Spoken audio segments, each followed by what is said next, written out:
ایک دفعہ ایک شکاری نے جنگل سے ایک شیر کا بچہ پکڑا۔ بچہ بہت چھوٹا تھا اور اپنی ماں کا دودھ پیتا تھا۔ شکاری اسے اپنے گھر لے آیا۔ شکاری کے بچے ننھے شیر کو دیکھ کر بہت خوش ہوئے اور وہ اس سے کھیلنے لگے۔ کچھ دیر میں شیر کے بچے کو بھوک لگی۔ وہ اتنا چھوٹا تھا کہ کچھ کھا نہیں سکتا تھا، بس دودھ ہی اس کی خوراک تھی۔ شکاری یہ سوچ کر پریشان ہو گیا کہ اب کیا کیا جائے، کیونکہ اسے اپنا پتہ تھا کہ شیر کا بچہ ابھی بہت چھوٹا ہے اور وہ دودھ کے سوا کچھ اور نہیں پی سکتا۔ آخر اس کے ذہن میں ایک ترکیب آئی۔ اس نے شیر کے بچے کو اپنی بکری کے ساتھ چھوڑ دیا۔ بکری کے بھی چھوٹے چھوٹے بچے تھے۔ شیر کا بچہ کچھ ہی دیر میں بکری کے بچے کے ساتھ گل مل گیا۔ جب بکری کے بچے دودھ پینے کے لیے ماں کے پاس جاتے تو شیر کا بچہ ان میں شامل ہو جاتا۔ اس طرح شیر کا بچہ بکری کے بچوں کے ساتھ پلنے اور بڑھنے لگا۔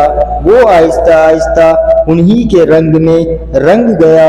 وہ دیکھنے میں تو شیر لگتا تھا، مگر اس کے تمام عادت اور خصوصیتیں بکری کے بچوں جیسے تھی۔ اس طرح شیر کا بچہ بکری کے بچوں کے ساتھ ساتھ بڑا ہو گیا تھا۔ وہ شیر ہی مگر وہ باقی شیروں کی طرح بہادر نہیں تھا، بلکہ ڈرپوک تھا۔ ایک دن گاؤں پر بھیڑیوں نے حملہ کر دیا۔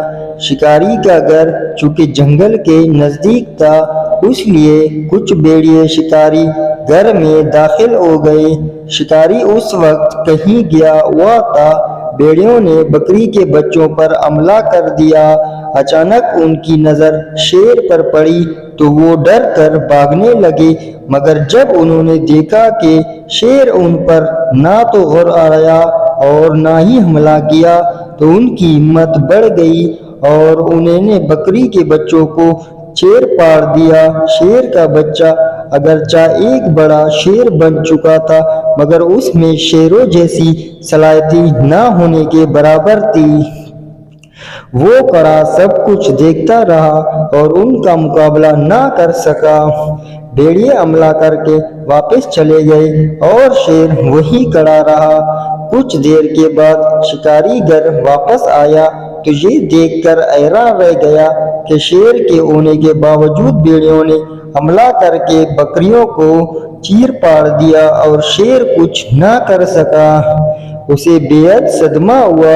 اس نے تو یہ سوچ کر شیر کے بچے کو بکری کے بچوں کے ساتھ چھوڑا تھا کہ وہ مصیبت میں ان کے کام آئے گا، مگر وہ یہ نہیں جانتا تھا کہ بکری کے ساتھ رہتے رہتے اس کی اپنا صلاحیتیں ختم ہو چکی تھی۔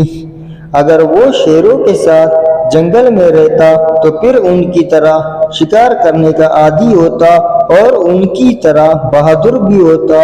شکاری نے سوچا کہ یہاں رہتے ہوئے تو شیر بالکل بیکار ہے، کیونکہ یہ تو اس کی جانور کی رکھوالی یا حفاظت تک نہیں کر سکتا، اس لیے اس کا یہاں رہنے کا اب کوئی فائدہ ہی نہیں، تو کیوں نہ اسے جنگل میں ہی واپس چھوڑ دیا جائے تاکہ اپنے ساتھیوں کے ساتھ رہتے ہوئے اس میں بھی ان جیسے ہی بہادرانہ صفات پیدا ہو جائیں۔